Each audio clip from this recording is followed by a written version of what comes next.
importante que también es parte del seguimiento de la historia clínica y estamos hablando de qué? De la desnutrición, ¿no es cierto? Cuando estamos hablando de la nutrición es importante que tengamos primero el concepto de lo que significa la nutrición. Cuando hablamos de la nutrición es aquella que va a tener el niño, cuando hablamos de una buena nutrición, cuando le vamos a aportar los alimentos en cantidades suficientes para cubrir las necesidades dietéticas del organismo. ¿Se acuerdan cuando hablamos de la proporción del desgaste kilocalórico que teníamos con el niño? De las 100 kilocalorías, el 50% se iba a requerimiento metabólico, 30% a funciones y 20% a crecimiento, ¿no es cierto? Entonces, por eso, dan 3 condiciones básicas para cumplir esa necesidad de una buena nutrición y hablamos de que tiene que ser suficiente. ¿Por qué hablamos de suficiente?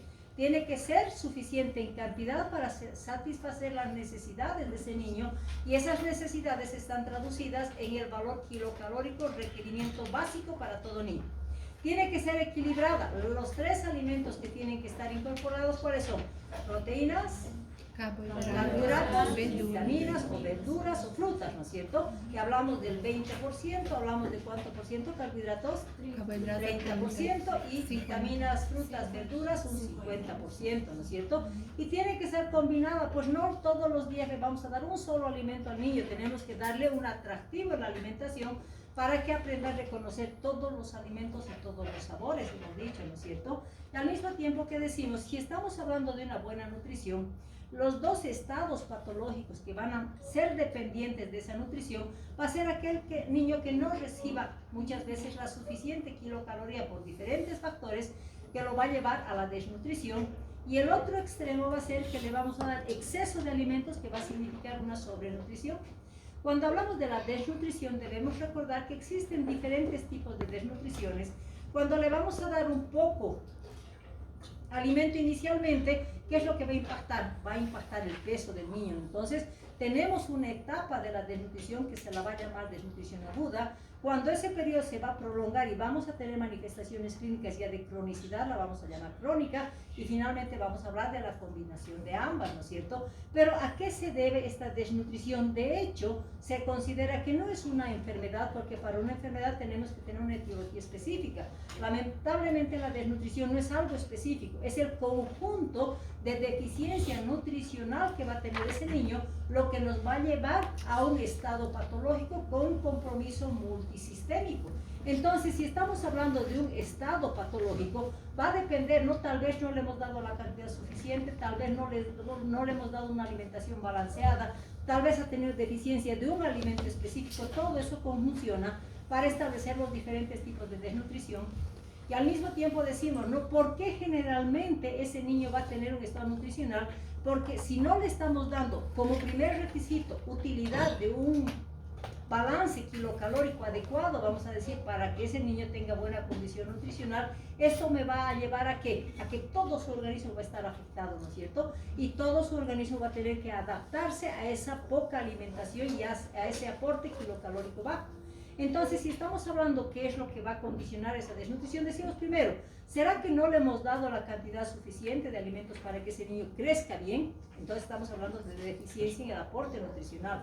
Otra condición va a ser cuando ese niño tiene alguna patología intestinal que no le permite la absorción, entonces no es culpa de la alimentación, es culpa de esa alteración de intestino que no le va a permitir la absorción para cumplir esa necesidad kilocalórica.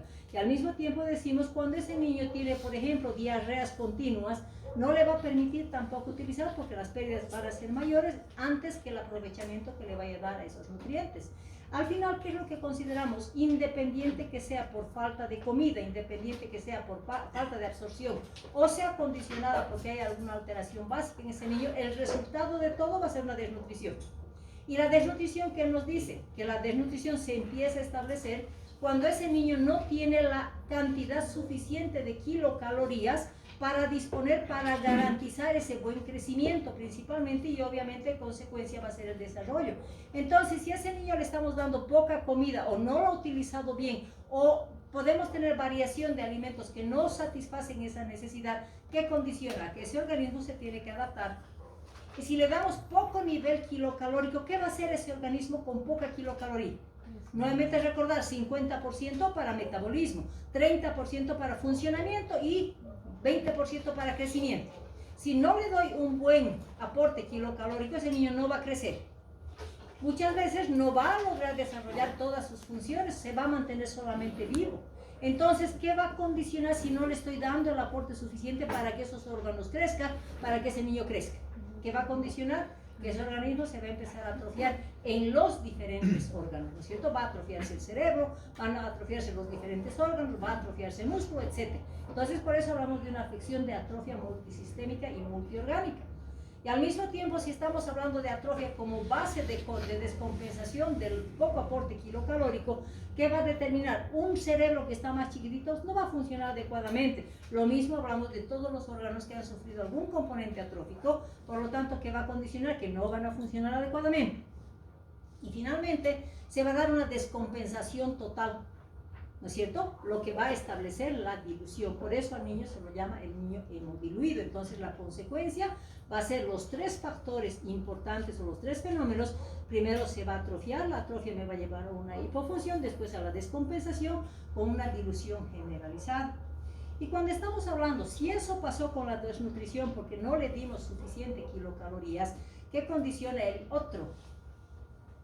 otro escenario? Cuando le damos exceso de comidas, ¿no es cierto? Entonces, ahí estamos hablando de la sobrealimentación, que obviamente si yo le voy a dar por tiempos prolongados exceso de kilocalorías, exceso de alimentación y exceso de nutrientes, ¿qué voy a esperar? Que ese niño vaya aumentando de masa corporal. Vamos a decir, va a empezar a entrar en un estado patológico. Inicialmente entrará pues en un estado de, diremos, ¿no? Está con una nutrición, sí, pero está un poquito gordito. Cuidado, está con sobrepeso, y el estado patológico ya considerado grave es el estado de obesidad, ¿no es cierto? Entonces, la imagen que tenemos que manejar, que son los dos lados que nos va a preocupar porque hablamos de estado patológico. Ese niño obesito es alto riesgo, el niño desnutrido crónico es riesgo, y el niño que es un desnutrido tipo kwashiorkor también es alto riesgo. Entonces, lo que nos debe preocupar es que durante la consulta, durante el seguimiento de los niños, no podemos permitir que ese niño vaya a empezar a desarrollar características clínicas de la desnutrición, porque también así como hablamos de la desnutrición y hablamos de un proceso progresivo, entonces en todas las consultas hemos dicho, no tiene que haber obligadamente un diagnóstico nutricional, donde nosotros vamos a ver cómo está ese peso y cómo está esa talla, y nos va a permitir revertir si es un caso leve. Un moderado ya me va a demorar un poquito más en revertir, pero lo voy a revertir. Pero si no he tenido la oportunidad de diagnosticar y directamente lo voy a ver en un estado grave, pues los estados graves se marcan en estos tres estadios. O es obeso, o es marasmático, o es un kwashiorkor, que esto ya es grave, ¿no es cierto? Entonces ahí la Organización Mundial de la Salud dice, hay que preocuparse un poquito para hacer el seguimiento, y nos determina ciertos instrumentos. Dice, la OMS dice, toda vez que un niño va perdiendo peso, cuidado, está entrando en una desnutrición aguda. Todo niño que tiene baja talla, cuidado, ya está en una etapa crónica. O tenemos las formas mixtas o las llamadas también globales, y para eso nos dan instrumentos, ¿no es cierto? Nos dan instrumentos donde nos dice, hay que controlar todas las consultas el peso, y para eso nos da esto, ¿no es cierto? Aguda, donde nos da unas tablas que vamos a medir en base a desviaciones estándar, donde si nos dan también en colores, nos dice, ¿no? La línea central va a ser un color verde, que significa que ese niño está bien. Me va a dar límites, que es una línea amarilla, que es más 1 y menos 1. Entonces, si de la línea verde yo voy a llegar al menos 1, me dice, hasta antes de llegar a esta línea, todavía voy a considerar que está con un peso adecuado. Pero si tocó esta línea amarilla antes de llegar al menos 2, voy a decir, está en desnutrición leve. Cuando está en desnutrición leve, que es una línea roja, menos 2 desviaciones, antecitos de llegar a la línea negra, decimos es un desnutrido moderado. Pero si ya tocó la línea negra, que es menos 3 de desviación, y va más abajo, decimos es una desnutrición grave. Pero la OMS hemos dicho que no solamente le preocupa la desnutrición, también le preocupa la sobrenutrición. Y la misma gráfica nos permite diagnosticar los 3 estadios que hemos mencionado. Y hemos dicho, ¿no? Más 1 de desviación, cuidado, está con nutrición superior. Más 2 está con sobrepeso. Y más 3 está obeso. Entonces, tanto la superior como la inferior, la OMS permite hacer el diagnóstico de la nutrición del niño. Y hablamos de la diferencia que nos da tablas rosadas para niñas y tablas azules para niños. De la misma manera nos da otro instrumento donde dice hay que controlar la talla, y en la talla nos va a determinar las dos desviaciones -2 y -3, donde si ese niño en base a la talla va a tener talla, en base a la edad va a tener las -2, decimos está con talla baja, que me permite empezar un tratamiento para compensar esa talla baja, y si está en -3 me dice talla muy baja. De la misma manera tenemos la talla superior y es el niño talla grande, ¿no es cierto? Lo mismo rosado y azul. Y al mismo tiempo decimos, si la desnutrición nos permite el diagnóstico de cada una de las consultas, entonces decimos, no nos da la oportunidad de hacer un diagnóstico en el menor de 5 años. Porque si nosotros no hemos hecho ese diagnóstico hasta los 5 años y hemos permitido que ese niño sea desnutrido y tenga talla baja y no hemos logrado revertir esa talla hasta los 5 años, por más que le demos la mejor alimentación después de los 5 años, ya no vamos a revertir. Ese niño ya está marcado por la desnutrición. Entonces, por eso se dice que por regla general, si hablamos de los programas infantiles, ¿hasta qué edad llegan? 5 años. Vacunación, 5 años. Nutrición, 5 años. Crecimiento y desarrollo hasta los 5 años. ¿Por qué? Porque una regla importante que hay que considerar, que si ese niño es diagnosticado menos de 5 años, lo revertimos. Pero si es diagnosticado más de 5 años, por más que hagamos lo que hagamos, ese niño ya está marcado. ¿Por qué? Por la atrofia del organismo, y va a quedar chiquitito, va a quedar con todo el daño que significa la atrofia multisistémica. Por eso nos dicen que cuando estamos hablando de desnutrición no podemos hablar de una enfermedad, hablamos de un estado patológico con componente multisistémico. Las dos condiciones que vamos a determinar que ese niño se vaya a desnutrir, uno, que no le hayamos dado comida, lo que vamos a considerar causa primaria, y cuando hay algún factor patológico en el organismo que determine no absorción o determine pérdidas anormales, o muchas veces que el metabolismo esté acelerado, va a significar que la mamá le da la comida, pero ese organismo determina a que no haya utilización de esos alimentos, entonces es secundario algún factor propio del niño, ¿no es cierto? Y al mismo tiempo las consecuencias de una desnutrición siempre vamos a determinar que el déficit nutricional puede estar causada por una causa primaria o una causa secundaria, pero ¿qué me dice? Lo primero que ese niño va a empezar a tener por la desnutrición, una pérdida de masa corporal. ¿Por qué? ¿Cuál es el tejido que va a lograr inicialmente mantener una reserva kilocalórica para mantenerlo en buenas condiciones ese niño? Tejido graso, ¿no es cierto? O sea, es el tejido graso que es su fuente energética, que si el niño está recibiendo poca alimentación, ese niño va a ir a su tejido, a su reserva, para tratar de mantenerse bien. Por eso lo que se dice es que empieza a consumirse ese tejido graso y ese niño empieza a adelgazar. Entonces vamos a hablar de pérdida de masa corporal. Siempre vamos a considerar que algún factor está interviniendo en esa desnutrición, ¿no es cierto? Finalmente después, si está condicionado y se ha gastado toda su fuente energética, ¿qué va a establecerse? Va a empezar a atrofiarse todo el sistema para poder vivir con lo poco que le estamos dando, porque ya no hay una fuente energética. Y va a condicionar a que muchas veces no solamente va a condicionar al consumo de tejido graso, va a empezar a consumir también sus proteínas, ¿no es cierto? Entonces va a empezar a tener pérdida de proteína corporal. Por lo tanto, la consecuencia de un desnutrido siempre va a ser deterioro de funciones corporales, que me lleva a una hipofunción, finalmente a la hemodilución. Entonces es una cascada que se va a permitir cuando no se ha logrado captar ese déficit nutricional en base a la baja talla o el bajo peso, porque eso es reversible, hemos dicho, ¿no es cierto? Entonces, cuando ya decimos, entonces, ¿por qué? Si estamos hablando de que siempre va a haber factor de riesgo, la primera causa de factor de riesgo, vamos a decir, en los países en desarrollo, es que en algún momento la mamá no le ha dado lactancia materna. Hemos dicho, el principal alimento que va a garantizar, estamos hablando de una buena técnica de lactancia que le va a dar 8 a 10 veces durante 10 a 15 minutos. Si ese niño recibe lactancia materna, no se va a desnutrir. Pero si es una mamá que le va a dar 5 minutos, y para el colmo, cuando no sabe, cuando estamos hablando de fórmulas, ¿cuál era la dilución que utilizábamos en las fórmulas para tener una dilución al cuánto por ciento? Al 15%. ¿Cómo teníamos que preparar? 15 gramos por cada 100 ml, ¿no es cierto? O la forma más fácil era una onza o una medida. Pero ¿qué es lo que pasa con las leches de fórmula normalmente? ¿Qué efecto producen los niños? Engorda. Los engorda demasiado muchas veces porque no hay cierta medida, ¿no es cierto? Una de las complicaciones. ¿Qué otra complicación tiene la leche de fórmula? No produce constipación, muchas veces. Reflujo. Entonces, ¿perdón? Reflujo. reflujo, constipación, etcétera, ¿no? Entonces, si estamos hablando de esas condiciones, ¿qué es lo que se establece? Que la mamá, ¿qué hace? Empieza a diluir las leches, empieza a darle, está muy estreñido, le voy a dar leche menos, empieza a darle leches diluidas. Si hemos considerado que la leche es el alimento más importante en el niño para tener un buen aporte nutricional y le voy a dar leche diluida, ¿qué estoy haciendo? Lo estoy obligando a utilizar sus propias energías, ¿no es cierto? Entonces, la condición de suspensión de lactancia materna o una alimentación inadecuada, diluido, deficiente, va a ser una de las condiciones que va a llevar a una desnutrición. Y si ese niño vive en un área rural donde tenemos un saneamiento básico muy precario, donde le vamos a dar agua muchas veces contaminada, ¿a qué nos va a llevar? A enfermedades agregadas. Y esas enfermedades están relacionadas generalmente con los parásitos, las infecciones conglomeradas en las hedas. Entonces, cuando ese niño tiene una heda recurrente, no solamente va a ser la pérdida que le va a permitir la diarrea, sino el daño en el intestino que no le va a permitir la absorción de estos alimentos. Al final, cuando estamos hablando de economía insuficiente, cuando una mamá tiene 8 hijos y no tiene economía para sustentar esos 8 hijos, ¿qué le da?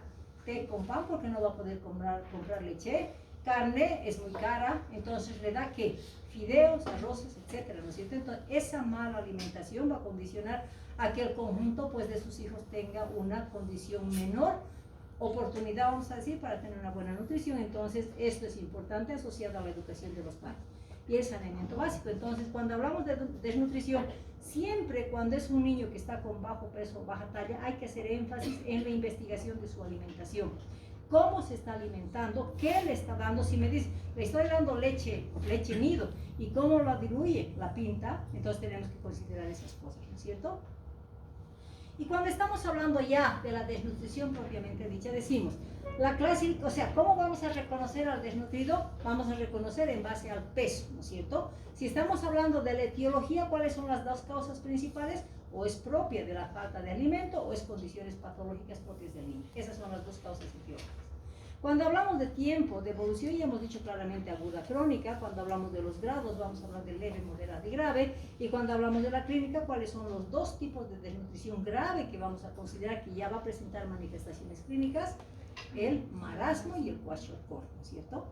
Entonces, cuando ya estamos hablando de cada una de ellas, decimos la etiología primaria. ¿Por qué se determina una etiología primaria? ¿Cuál es la base para que ese niño desarrolle una causa primaria y como consecuencia se desnutre? Falta de comida, ¿no es cierto? Entonces estamos hablando dependiente exclusivo del aporte de nutrientes, causa primaria.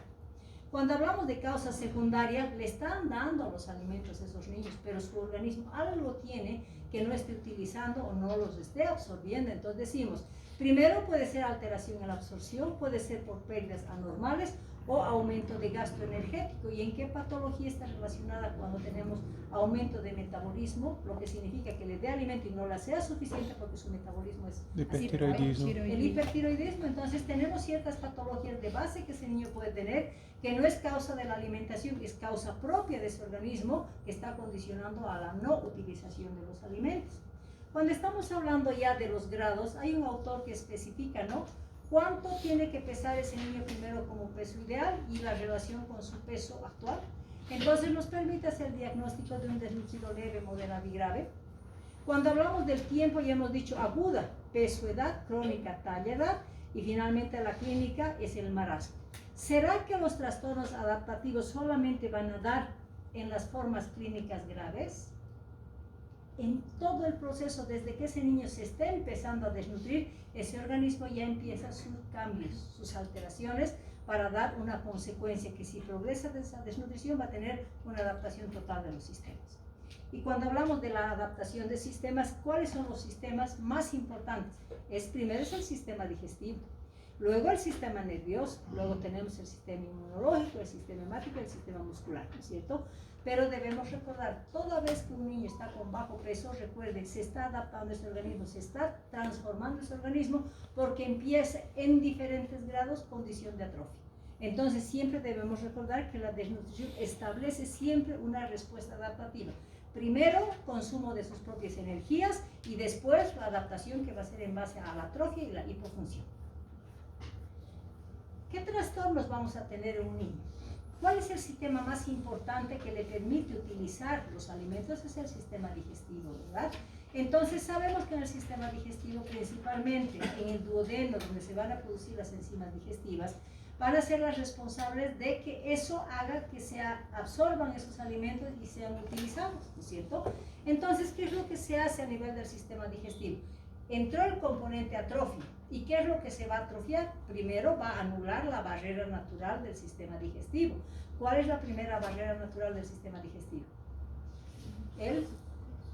¿Cómo se defiende el sistema ácido clorhídrico? El ácido clorhídrico, el pH de la mucosa gástrica, ¿no es cierto? Entonces el desnutrido no tiene capacidad de producir ese ácido clorhídrico, por lo tanto su condición va a ser que empieza a desarrollar una hipocloridria. ¿Qué es lo que va a condicionar esta hipocloridria? Va a llevar a que esas bacterias y parásitos ya no tengan esa barrera, o sea, van a invadir fácilmente, ¿no es cierto? Al mismo tiempo hemos dicho, hay aplanamiento de vellosidades a nivel del duodeno. La consecuencia de ese aplanamiento de vellosidades, ¿a qué va a llevar? A una mala absorción. ¿Por qué?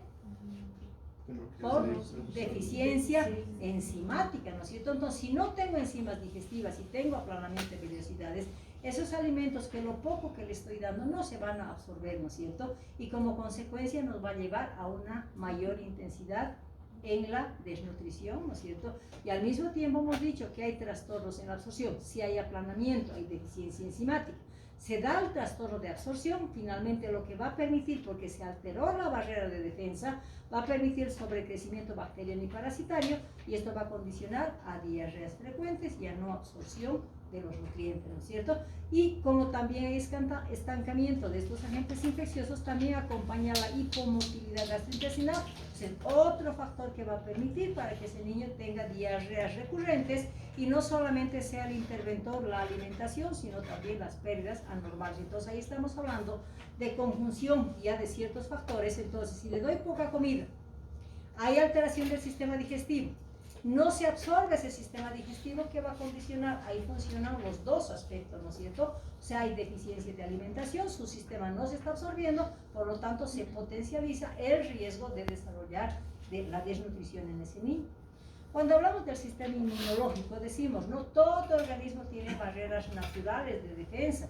Si bien el sistema digestivo anuló esa barrera de defensa, ¿cuáles son las otras barreras primarias que se consideran para evitar la sobreinfección bacteriana e infecciones? La piel y las mucosas, ¿no es cierto? En el desnutrido, ¿qué pasa? Se altera la piel, se alteran las mucosas, entonces esa alteración está condicionando a procesos infecciosos muchas veces recurrentes. Al mismo tiempo, hemos dicho, hay un factor defensivo que todo organismo del niño tiene, que es su sistema inmunológico.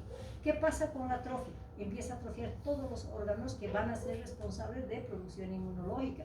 Van a atrofiar los órganos linfáticos, va a atrofiar el timo. Entonces, la consecuencia de esa atrofia, ¿qué va a significar? Que ese niño tenga muy pocas defensas. Por lo tanto, por esa condición de baja inmunidad, lo va a llevar a un signo universal. Todo desnutrido es un inmunodeprimido, y si es un inmunodeprimido, patologías recurrentes. Entonces vemos que va agravando todo el estado nutricional para determinar empeoramiento no solamente de la desnutrición, sino también de añadido de componentes patológicos. Entonces aquí decimos, la inmunosupresión y su característica, ¿no es cierto? Le va a dar predisposición a las infecciones. Bueno, cuando hablamos del sistema nervioso, decimos, ¿no? ¿Será que el sistema nervioso, por ser el órgano noble, va a ser el que va a estar guardadito por si acaso para que no lo afecte? No se olviden que el cerebro es el órgano noble, donde va a ser el más exigente en nutrientes. Y si ese niño no dispone, también pues el cerebro se va a atrofiar, ¿no es cierto? Entonces vamos a tener disminución en el crecimiento cerebral, atrofia. Al mismo tiempo no va a funcionar porque se va a dar una desmielinización, se va a disminuir la neurotransmisión. Por lo tanto, ¿qué es lo que le estamos dando como condición a ese sistema nervioso central? A que no funcione adecuadamente. Y si el cerebro no funciona adecuadamente, ¿qué riesgo tiene ese niño? Que su capacidad intelectual no se puede desarrollar adecuadamente, ¿no es cierto? Entonces, marcamos como disminución del nivel de coeficiencia intelectual. Miren cómo va disminuyendo solamente si estamos hablando de la nutrición. Cuando consideramos el sistema hemático dice, la última etapa de la desnutrición es la alteración para establecer una hemodilución, ¿cierto? Entonces, su signo universal nuevamente es la disminución de la osmolaridad ¿Y por qué disminuye? Porque pierde todo lo que significa componentes que van a mantener una buena osmolaridad, pierde sodio, pierde potasio, pierde cloro, pierde calcio, pierde magnesio. Entonces todo esto va a tener menor cantidad, hay menos movimiento de los iones, no hay transporte activo. Finalmente eso me lleva a una hemodilución. ¿Y qué pasa con el sistema hemático? No le estamos dando el aporte. Si es un desnutrido, ¿le daremos hierro cantidad suficiente para producir buena cantidad de eritrocitos? No. Entonces también va a tener un proceso de alteración los glóbulos rojos, entonces vamos a tener una menor actividad de la eritropoyetina, como consecuencia menor masa eritrocitaria, menor concentración de hemoglobina, por lo tanto, todo desnutrido es un diferente grado de anemia, va a desarrollar, es un anémico, ¿no es cierto? Entonces, esta anemia además, ¿qué condiciona? Dependiendo de los grados de anemia, que pueden ser leves, moderados y graves, va a llevar a ¿qué? A un estado de hipoxia generalizada en el organismo. Entonces decimos que hay una hipoxia tisular secundaria. ¿Será que el organismo va a tener aceptación de todo este ciclo de descompensación? En algún momento va a mostrar un poquito de reacción, vamos a decir, como una etapa compensatoria. Entonces, cuando ese niño está bajando su hemoglobina y está estableciendo un grado de anemia, vamos a hablar de moderada a grave muchas veces, y el estado de hipoxia se está estableciendo en ese organismo, ¿qué va a hacer el corazoncito? Empezamos, ¿no es cierto? Una taquicardia compensatoria. Si estamos hablando de taquicardia compensatoria, va a llegar un momento, como no le estamos ayudando a ese niño a que mejore su condición eritrocitaria, ese corazón se va a cansar, ¿no es cierto? Entonces, después va a haber una bradicardia. Como consecuencia, se va a dar un gasto cardíaco disminuido, finalmente ese niño va a tener una hipotensión y nuevamente hablamos de un estado de descompensación. Cuando hablamos del sistema muscular, dijimos, ¿no? ¿El sistema muscular se lo respeta o se lo desgasta por la necesidad energética que el niño tiene? También va a entrar en la etapa de autoconsumo. Entonces, cuando estamos hablando inicialmente el sistema muscular, también es una fuente energética, ¿no es cierto? Entonces va a manejarse como necesidad energética, ese niño va a entrar a un autoconsumo. Primero desgastó tejido graso, después va al sistema muscular y finalmente se va a determinar el estado de atrofia. Por eso cuando hablamos de los desnutriditos y tocamos sus piecitos decimos no hay músculo, ¿no es cierto? O sea, por la atrofia muscular que tiene ese niño. Y finalmente el hígado, ¿qué pasa con el hígado? Ese niño no tiene capacidad de movimiento lipídico, por lo tanto esa grasa se va a quedar, esos lípidos se van a quedar en el hígado. Va a tener hepatomegalia, va a tener aumento de grasa, infiltración grasa, y finalmente, ¿qué es lo que va a condicionar si tenemos todo esto? ¿Cuál fue otra fuente de energía que el niño tiene? Hemos dicho tejido celular subcutáneo, músculos, ¿y cuál es su otra fuente?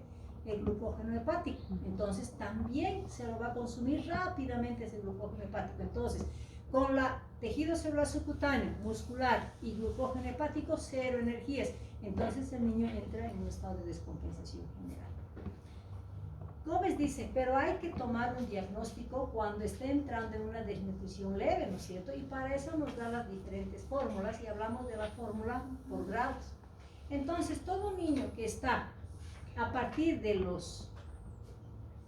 del mes hasta el menor de un año, hasta los 11 meses, nos da una fórmula. ¿Para qué? Para el cálculo de peso ideal. Y nos dice, tienen que calcular edad en meses por una constante que es 0,5, más 4 si es niña y 4,5 si es varón. ¿Por qué Gómez considera desde un mes hasta los 11 meses o al menor de un año? ¿Y por qué no considera desde el nacimiento? ¿Por qué me marca eso desde un mes? Y se diagnostica como eutrófico si tiene un peso adecuado.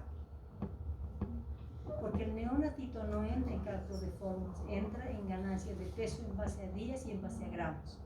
¿Cuánto dijimos que ganaba el neonato en su primer mes de vida? 25 gramos, considerando que la primera semana perdía hasta un 10% de su peso inicial por el proceso de adaptación, ¿no es cierto? Entonces, cuando calculamos el peso de un neonato, tenemos que decir, a ver, aproximadamente ha perdido el 10%, entonces que no nos llame la atención cuando viene un niño a la consulta y me dice, ha nacido con 3 kilos y ahora está con 2,800. Es parte de ese proceso de pérdida de peso. Y después de esa primera semana, nos queda 3 semanas donde vamos a hacerle ganar 25 gramos día. Entonces, esa es la relación de peso que nos da para el neonato.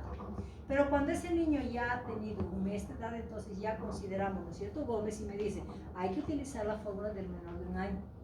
Cuando ese niño tiene 1 a 5 años, nos da otra fórmula porque nos dice edad en años más meses. ¿Por qué les pongo aquí más meses? Porque si tiene 2 años y 3 meses, no puedo poner solamente 2.3, o sea, 2 años y 3 meses.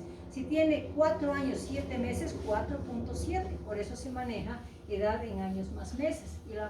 ¿Cuánto es 4 años y 11 meses? Ya, ahí se sube al 5. Toda vez si tú pones 4.10 o 4.11 es como si les estuvieras poniendo 4.1. Entonces, toda vez que tienes la cifra de 10 meses a 11 meses, se va para el año superior. O sea, si es 4 años, 10 meses, te vas a 5. Si es 2 años, 11 meses, te vas a 3. ¿Ya? Entonces, manejamos fórmulas constantes, siempre medio kilo más para el varoncito, 8.5 y 8 por la mujer. Y si es un niño que tiene 6 años hasta los 10 años, vamos a utilizar lo mismo, ¿no? Edad en años más meses, por 3, que es la constante, 3.5 si es varón y 3 mujer. Todo esto es peso ideal, ¿cierto? Que lo ideal que tiene que tener ese niño en base a la edad que tiene. Y al mismo tiempo, como Gómez dice, hay que diagnosticar la deficiencia de peso, nos da otra fórmula y nos dice, ¿cuál es el peso actual de ese niño? ¿No es cierto? Eso lo multiplicamos por 100 y dividimos entre el peso ideal que hemos calculado dependiendo de la edad del niño, ¿no es cierto? Tenemos un resultado y eso le ponemos menos 100. ¿Por qué menos 100? Porque lo estoy convirtiendo en porcentaje. Porque de acuerdo al resultado, si me va a decir de 0 a menos 9%, voy a decir es un niño eutrófico. Entonces, el autor Gómez es el que determina el diagnóstico de eutrofía.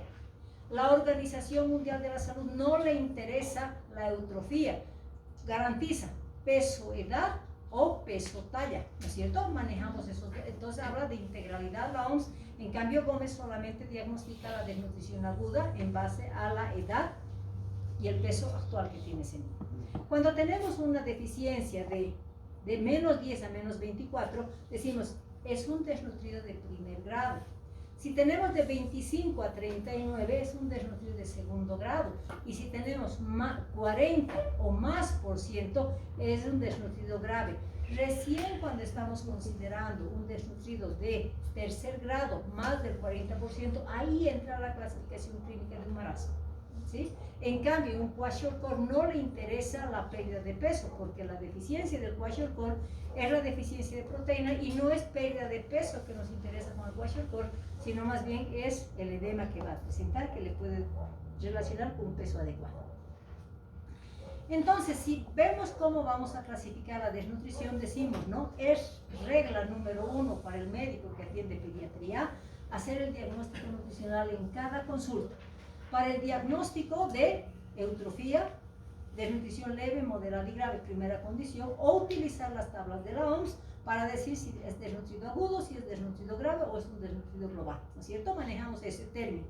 Pero cuando nosotros ya estamos hablando de desnutrición grave, ya tenemos un componente de signos clínicos que nos permiten hacer ese diagnóstico, ¿no es cierto? Y las formas clínicas van a estar bien establecidas en 2 cuadros principales. O es un niño marasmático, o es un niño con kwashiorkor. En algún momento tenemos las desnutriciones también mixtas, ¿no es cierto? Entonces, ¿cuándo vamos a reconocer a un marasmo? ¿Qué significa marasmo? Significa más comida, ¿no es cierto? Es aquel niño que no se le ha dado la alimentación adecuada y ha llegado a entrar al tal autoconsumo en que se ha mostrado como ese niño demasiado, como ese niño piel y hueso. Entonces, esta es la imagen del desnutrido marasmático grave, ¿no es cierto? Entonces, estamos diciendo, si es un desnutrido grave, ¿por qué desarrolló esa desnutrición? Porque no lo diagnosticaron en un primer grado, no lo diagnosticaron en un segundo grado y lo diagnosticaron cuando ya estaba en la etapa final del desnutrido grave, ¿no es cierto? Porque perdió más del 40% de su peso y eso es grave.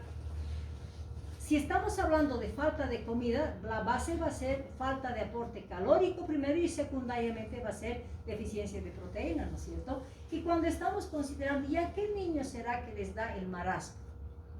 ¿Quiénes son los niños que van a estar dependientes de una comida? ¿Será el niño grande que puede él proveerse muchas veces de alimento? ¿O será aquel que no tiene condiciones de proveerse de alimento? El que no tiene condiciones, por eso se dice que el marasmo va a empezar en la etapa de lactante e incluso puede empezar en la vida intrauterina. ¿En qué condiciones va a tener ese tipo de desnutrición en el lactante, cuando esa mamá no le haya dado lactancia materna? En nuestro medio les dijimos, no, hay una cultura muy equivocada, vamos a decir, que el agua de maíz, como tenemos mucho maíz, entonces creen que el agua de maíz reemplaza la leche, y es ese bendito maíz de Wilcaparo que la cultura establece de que creen que van a reemplazar. Entonces no le he dado mi pecho, pero le he dado harto maíz de Wilcaparo, que le he dado agua con un poco de maicena, no es otra cosa, ¿no es cierto? Entonces, esos lactantitos que no han recibido leche, la primera condición va a ser desnutrirse por falta de comida, marasmo. Y cuando estamos hablando de aquel niño que la mamá tiene una preeclampsia, que la mamá ha hecho calcificación precoz de placenta, cuando ha hecho desprendimientos de placenta, ¿será que esa placenta tiene condición de aportar los nutrientes suficientes en la vida intrauterina? No. Entonces también una forma de presentación cuando hay alteraciones en la mamá puede condicionar a un recién nacido desnutrido. Y a ese recién nacido desnutrido, ¿cómo lo vamos a llamar? Es un desnutrido. Van a ser como un viejito, todo arrugado, con su cara toda arrugada, flaquito, sin tejido celular subcutáneo siquiera, por esa condición materna. Pero, ¿qué condición o qué diagnóstico le damos cuando ese niño ha nacido en esas condiciones? Es el niño restringido del crecimiento intrauterino, lo llamamos el RCU. Entonces, el marasmo va a ser o producir por alteraciones maternas un restringido del crecimiento intrauterino, o es un lactante que no recibió leche y en la secuencia va a ser desarrollar un marasmo, ¿sí? Se la llama la desnutrición seca o emaciación. ¿Por qué? Porque se le dio la oportunidad en algún momento a ese niño a que tenía aporte de propio consumo, o sea, tejido celular subcutáneo, tejido muscular, ¿no es cierto? Entonces, ¿qué va a condicionar? A que ese niño va a utilizar todas sus energías, por eso va a entrar en estado de emaciación. ¿Qué significa la emaciación? Ese niño pielinoso, es un niño flaco, sin nada de grasa, en otras palabras, ¿no es cierto? Entonces se va secando, en otras palabras. Y de hecho, si es poca alimentación que recibe, ¿qué va a pasar con ese organismo? Su base fundamental de adaptación del organismo del marasmático va a ser la atrofia, ¿no es cierto? Entonces, esto es lo más importante. De hecho, sabemos que el tejido adiposo va a ser el más sacrificado y la pérdida crónica va a ser de más del 40%. Entonces, no puedo hablar de un desnutrido cuando tiene un peso de menos 10, menos 20. Su condición básica es que tenga una pérdida de más del 40%, porque ha sido un niño que ha consumido todo su tejido graso y recién va a empezar a presentar las manifestaciones clínicas. ¿Y cómo vamos a diagnosticarlo clínicamente?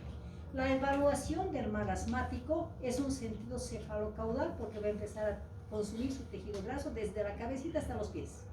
Y cuando hablamos de una carita, ¿dónde tienen los niños más tejido graso en la cara?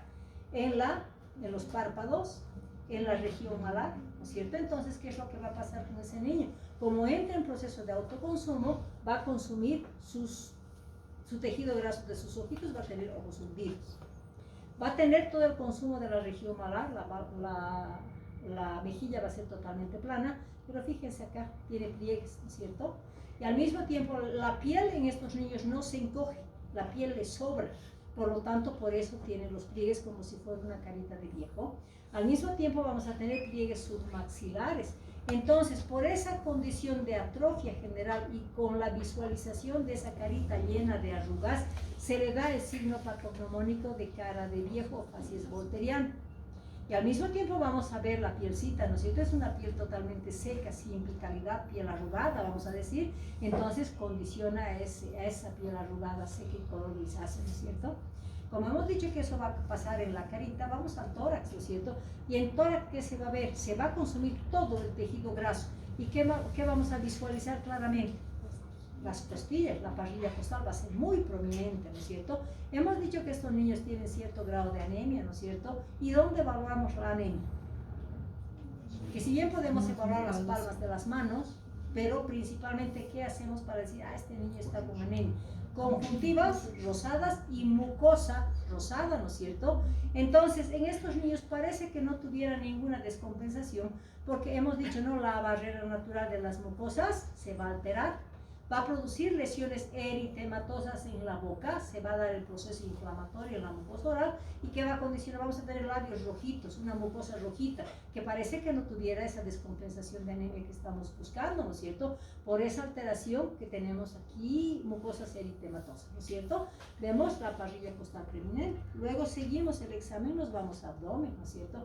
En abdomen, ¿qué vamos a encontrar? ¿Será que ese abdomen va a tener un tejido graso a nivel de la barriguita? No. Entonces va a ser pared tan delgada que nos va a permitir mover el movimiento de los asas intestinales por esa piel tan delgada que tiene el abdomen. Y nos vamos a la región glútea, ¿no es cierto? Que sabemos que en la región glútea se almacena gran cantidad de tejido graso. Si ese tejido graso se está consumiendo, otra característica del marasmático es que va a tener glúteos planos. Pero hemos dicho que la piel no se encoge, la piel le va a sobrar por ese aplanamiento de glúteos. ¿Y dónde le va a sobrar? Aquí abajo, ¿no es cierto? Van a tener pliegues subglúteos. Por lo tanto, por esa presencia de pliegues subglúteos que tiene ese niño, se le da otro signo patognomónico que es el signo del payaso, ¿no es cierto? ¿Por qué hacen esa comparación? ¿Acaso el payaso no tiene sus pantalones colgando, verdad? Entonces, por esos pliegues que tienen colgando debajo de la región glútea, es que le dan el nombre del signo del payaso, ¿sí? Nos vamos a las extremidades. ¿Acaso no se consumió todo el tejido muscular? ¿Sí? Entonces vamos a tener una hipotrofia muscular importante. De hecho, si no tiene músculos, no va a tener la fuerza de movimiento ese niño, ¿no es cierto? Entonces está relacionado con una hipotonía por la afección muscular que va a tener. Entonces vamos a tener ese niño piel y huesos, ¿no es cierto? Aquí estamos hablando de un estado grave. Cuando está empezando a desarrollar este tipo de desnutrición, es un niño que quiere comida, llora, es un niño en estado de irritabilidad porque quiere comida y no le dan, lamentablemente, pero llega un momento en que desaparece el interés si quieren para el alimento. ¿Y qué es lo que hace el niño? Se queda quieto donde ustedes lo pongan, no tiene ni voluntad de llorar, es indiferente al medio, ¿no es cierto? Entonces, si lo ponen así, se va a quedar ahí, porque no puede ni llorar siquiera. Entonces, ese cambio de irritabilidad inicial a un estado ya marasmático, pues va a cambiar totalmente el comportamiento del niño para mantenerse como un niño apático, llanto débil y un estado de monotonía, ¿sí? ¿Dónde vemos estos niños? Ustedes están yendo al centro de nutrición de Cerro Verde de Malvina Patiño, ¿no? ¿Lo ves? Y al CRIM del Vietnam tampoco. Bueno, en esos centros son los centros de renutrición de estos niños que son graves para hacer la reversión hasta el menor de 5 años. Seguramente en nutrición los van a llevar en algún momento. Entonces, si estamos considerando la consulta pediátrica, hemos dicho, ¿no?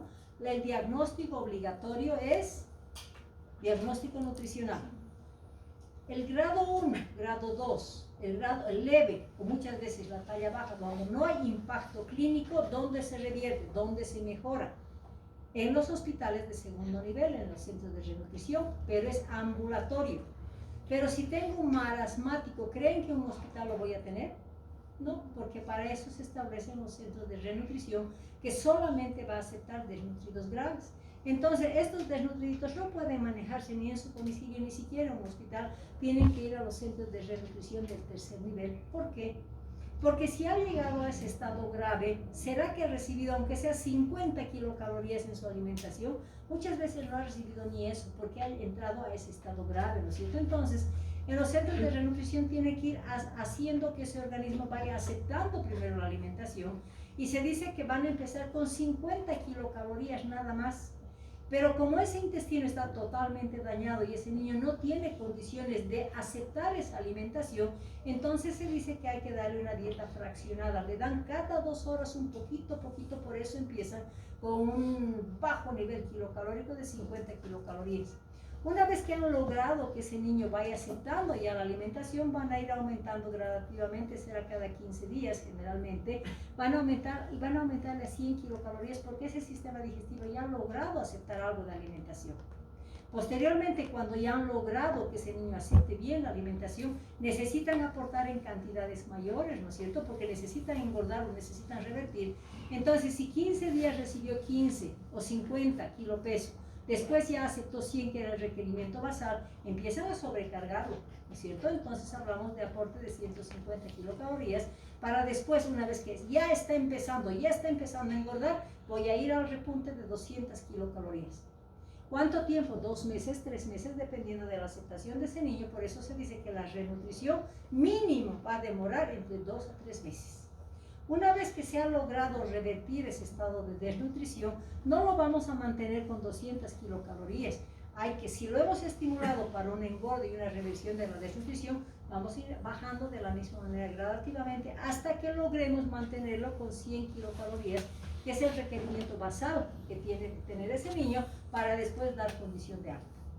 Pero hemos dicho hay que ayudarlo de alguna manera. Muchas veces no aceptan la alimentación ni cada 2 horas, entonces existen fórmulas que son con concentrado de vitaminas y proteínas. Estamos hablando de las fórmulas, principalmente la F100, que también va a intervenir en la renutrición.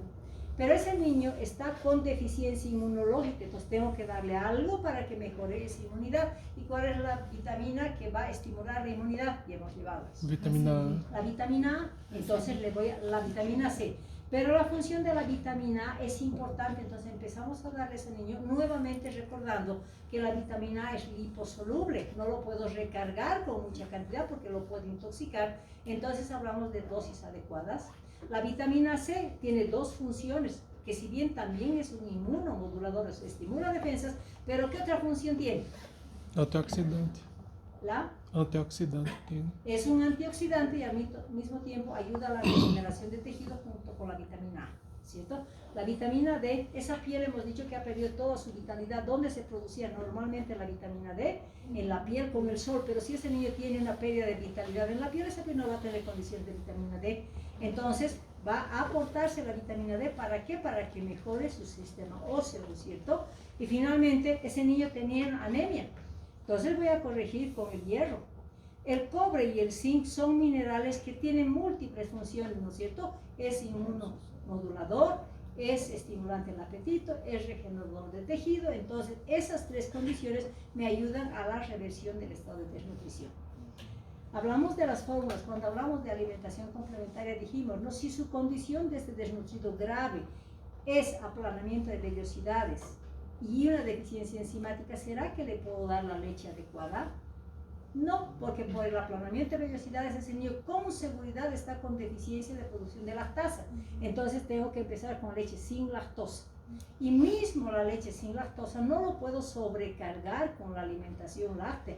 Entonces ahí va a intervenir el inicio de una leche al 7.5% hasta que haya una buena tolerabilidad y posteriormente ya aumentar al 10% para llegar después, cuando ya se ha revertido esa desnutrición, llegar al 15%, ¿no es cierto? Entonces tenemos un manejo de 3 hasta 4 veces muchas veces. Imagen de un marasmático es esta, ¿no es cierto? Aquí también tenemos un marasmático que no sonda. Este aparentemente parece un mixto porque hay un poquito de edema aquí en los piecitos, aquí tengo los pliegues subglúteos, aquí tengo un poquito de visualización, pero lo describen como un marasmático.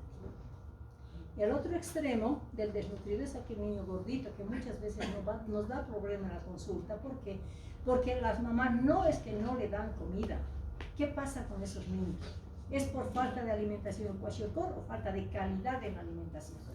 Calidad, porque es una deficiencia proteico-calórica. Entonces, ¿cuál es el tipo de alimentación común que dan en nuestro medio? Principalmente estamos hablando del área rural, ¿no es cierto? Papa, maíz, pan, té, ¿no es cierto? No les dan carne porque es cara y no tienen disponibilidad de carne, no les dan huevo porque prefieren vender los huevos antes de darle al niño, ¿no es cierto? Entonces, por eso es que se determina que la deficiencia proteica va a condicionar una alteración general de su organismo, va a producir una hipoproteinemia, y la hipoproteinemia directamente está relacionada con la presencia de edema. ¿Quiénes son los niños que van a desarrollar un kwashiorkor? No es por lactancia materna, hemos dicho que la lactancia materna es al marasmo, ¿no es cierto? Porque inicia desde el inicio, desde el principio. Y cuando estamos hablando del kwashiorkor, es aquel niño que come buena cantidad, pero come en base a hidratos de carbono. No hay proteínas, no hay leche, no hay carne, no hay huevo, no hay nada, ¿cierto? Entonces, ellos son los que van a desarrollar ese tipo de desnutrición, por eso se relaciona con el preescolar escolar. Y al mismo tiempo decimos, ¿no? Si tiene poca o nada de proteínas, le damos más carbohidratos, ¿cómo va a empezar esa desnutrición? ¿Cómo nos va a mostrar que está empezando esa desnutrición? ¿Será que va a empezar a enflaquecer ese niño? ¿Será que va a perder el peso? No, el kwashiorkor no se relaciona con pérdida de peso. La característica es la presencia de edemas. ¿Y dónde empieza el edema? ¿Cómo evaluamos un kwashiorkor? ¿Será en sentido cefalocaudal o será caudocefálico? Caudocefálico, porque el edema empieza en los pies, ¿cierto? Entonces, dentro de la clínica que vamos a considerar en un niño con kwashiorkor va a ser precisamente eso, ¿no es cierto? Vamos a empezar edemita en los pies que fácilmente va a llegar hasta la rodilla, vamos a presionar y vamos a tener signo de fobia positivo. Entonces, cuando llega esta edema hasta la rodilla, como llega, o sea, es un signo que le han dado, como se llama, signo de la bota, porque las chicas muchas veces utilizan hasta la rodilla las botas, ¿no es cierto? Entonces, por esa condición, el edema va a marcar ese edema y vamos a darle el signo de la bota. Pero eso no se va a quedar hasta la rodilla, es un edema progresivo que va a llegar hasta la cara, por lo tanto decimos que va a llegar hasta un estado de anasarca. Aquí vemos un niño con anasarca, vemos con un niño con anasarca, ¿no es cierto? Entonces, cuando ya vamos a tipificar la diferencia del desnutrido kwashiorkor, ¿qué es lo que pasa cuando un niño llora mucho? Después de haber llorado mucho, ¿qué se le hincha? Los ojitos. Entonces aquí parece que se le edematizaron los ojos. Entonces, por ese edema palpebral que tiene, entonces se lo relaciona con otro signo que es facies de angustia, facies de tristeza, como si ese niño hubiera llorado, ¿no es cierto?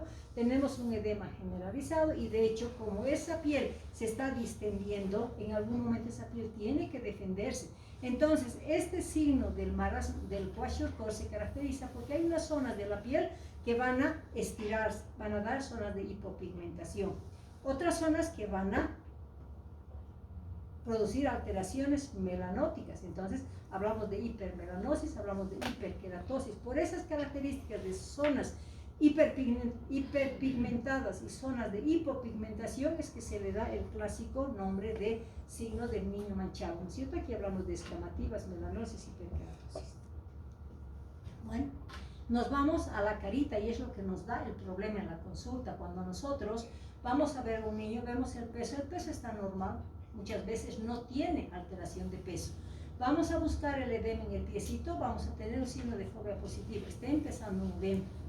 O muchas veces cuando el niño ya nos llega en este estadio, si vemos aquí parece desnutrido, parece un niño gordito, cachetudito, ¿no es cierto? Vemos la boquita, está eritematosa, muchas veces tienen unas úlceras comisurales, ¿no es cierto? Si a una mamá le decimos, es así gordito, tu hijito está desnutrido, ¿nos va a creer? No, ¿no es cierto? Porque la mamá me va a decir, yo le doy harta comida a mi hijito, pero le doy hidrato de carbono, porque ella no sabe, ¿no es cierto? Entonces, otra característica es que cuando ya está en la cabecita, las deficiencias de proteína, ¿qué marca? El cabello, ¿no es cierto? Cuando tienen una buena nutrición, tienen un cabello brilloso, un cabello con buena vitalidad, decimos, ¿no es cierto? ¿Qué pasa si le damos una deficiencia de proteínas? ¿Qué pasa con ese cabello? Empieza a estar seco. Si vemos aquí, tiene un cabellito seco, ¿no es cierto? Y después del cabello seco, ¿qué pasa?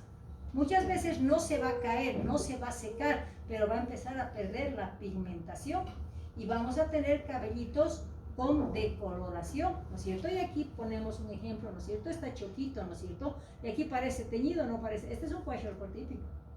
Parece el cabello teñidito y a una mamá, a ver, dile, su cabello así amarillito es porque está desnutrido. ¿Qué les va a decir su mamá? Mi hijito es choquito. O sea, piensan que el cabello es claro por una característica propia del niño y no es así. Es el kwashiorkor el que le va a dar alteración de los cabellos. Por eso se dice que inicialmente puede tener un cabello fino, seco, quebradizo o directamente puede decolorarse. Y cuando hay este tipo de decoloración, le damos el signo de la bandera, ¿no es cierto? Hemos dicho que en mucosas se va a dar mucosas eritematosas, van a haber úlceras comisurales, incluso puede haber atrofia. Entonces, estas boquitas van a ser bien rojitas. Entonces, veamos la diferencia de lo que es un marasmo y un kwashiorkor. Finalmente, ¿qué es lo que consideramos? Nuevamente en el hígado, no tiene capacidad de movimiento de lípidos, por lo tanto va a dar un hígado graso por infiltración grasa. Pero el edema se está acumulando en los diferentes espacios. Entonces, ¿a qué le está llevando?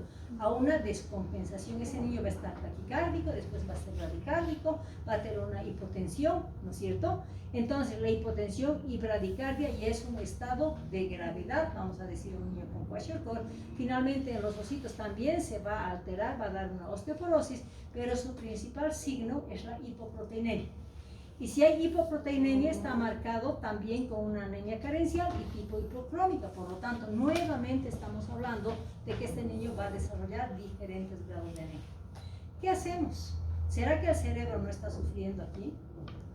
No es un tiempo prolongado. Se dice, incluso de acuerdo a los experimentos, es que si no le han dado 20 días a un niño proteína, van a lograr a producir edemas, van a iniciar un cuadro de desnutrición tipo kwashiorkor, porque la proteína es lo básico para su alimentación, ¿no es cierto? Entonces, ¿será que el cerebro, nuevamente pregunto, será que se va a atrofiar o en el kwashiorkor se va a dar el componente atrófico?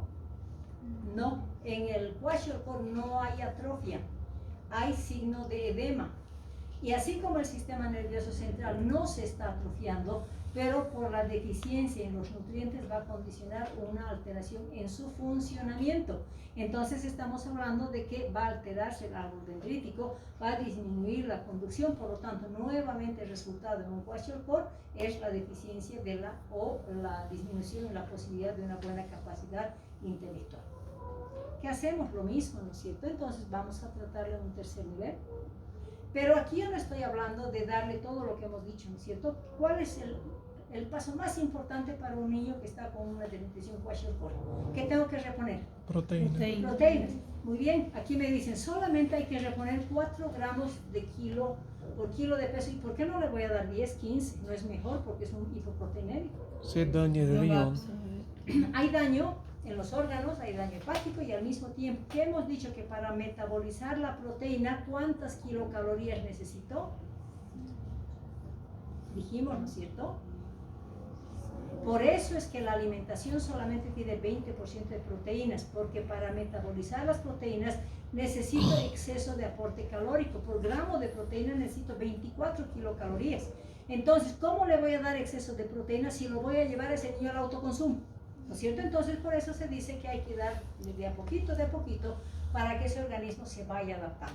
Tengo que controlar el aporte kilocalórico, puedo utilizar las fórmulas F100 y al mismo tiempo damos las mismas vitaminas. Como es un niño con edema generalizado y alteración de líquidos en los diferentes espacios, puede desarrollar hipoglucemias importantes, puede desarrollar hipotermia importante, y si estamos hablando de una deshidratación de un niño con kwashiorkor, es bien complicado revertir por esa alteración de diluciones que tiene este niño. ¿Cómo lo reconocemos al niño con kwashiorkor? Decimos, ¿no? En la carita que hemos dicho que va a darse como signo característico. Banderas. En el cabello, signo de la bandera. En la cara va a ser la facies de angustia. ¿Por qué? Aquí se ve muy claramente edema palpebral y parece que ese niño estuviera llorando, ¿no es cierto?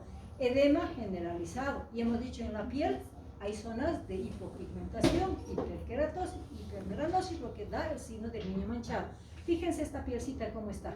Tenemos zonas de hipopigmentación, hiperkeratosis, hipermelanosis, ¿no es cierto? Por eso se le da el niño manchado.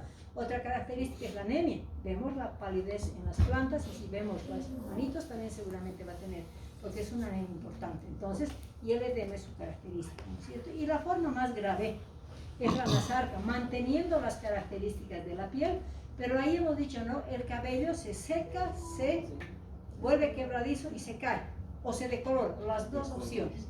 Y si se cae, ¿qué va a desarrollar? Aquí tenemos una caída de cabello que es importante. ¿Cómo se ha caído? Esta zona que la vamos a llevar, ¿va a desarrollar zonas de alopecia o zonas de acromotriquia? ¿Qué es la acromotriquia y qué es la alopecia? Es la caída de cabello sin nada de cabello, ¿cierto? Alopecia, ya no crece en la alopecia. En cambio, la acromotriquia es pérdida del cabello, pero respetando las raíces del cabello, dando la oportunidad a regeneración de tejido. Entonces, la caída de cabello en un kwashiorkor es tipo acromotriquia. Y su estado general, de hecho, va a ser, ¿no? Un niño hipoactivo, hipotónico, etc. ¿Sí? Entonces, vemos las características tan diferentes cuando vamos a determinar un marasmo y un kwashiorkor. Pero cuando hablamos de desnutrición no podemos permitir que llegue a estos estados, ¿no es cierto? Entonces, por eso el diagnóstico nutricional es obligatorio para establecer los diagnósticos precoces y evitar las formas graves. Doutora, y hijos de madres que son veganos, vegetarianos, ¿es normal encontrarlos? ¿Y acaso no hay proteínas vegetales? Claro que hay, pero el aporte es mucho menor que vegetal. Claro, por eso te digo, o sea, no interesa el tipo de alimentación que tienen las mamás. Muchas veces en la dieta vegana, por ejemplo, hay aporte proteico importante en la soya, por ejemplo, que ellos consumen, ¿no es cierto? Pero si no le pasó y le dan solamente las verduras y no le dan proteína, van a desarrollar deficiencias, ¿cierto? Independiente, la condición alimentaria siempre, deficiencia de proteína igual kwashiorkor, deficiencia de comida, malas, ¿no? ¿Alguna pregunta, chicos? No, doctor. ¿Hay ninguna pregunta? Bueno, entonces ya hemos terminado el repaso.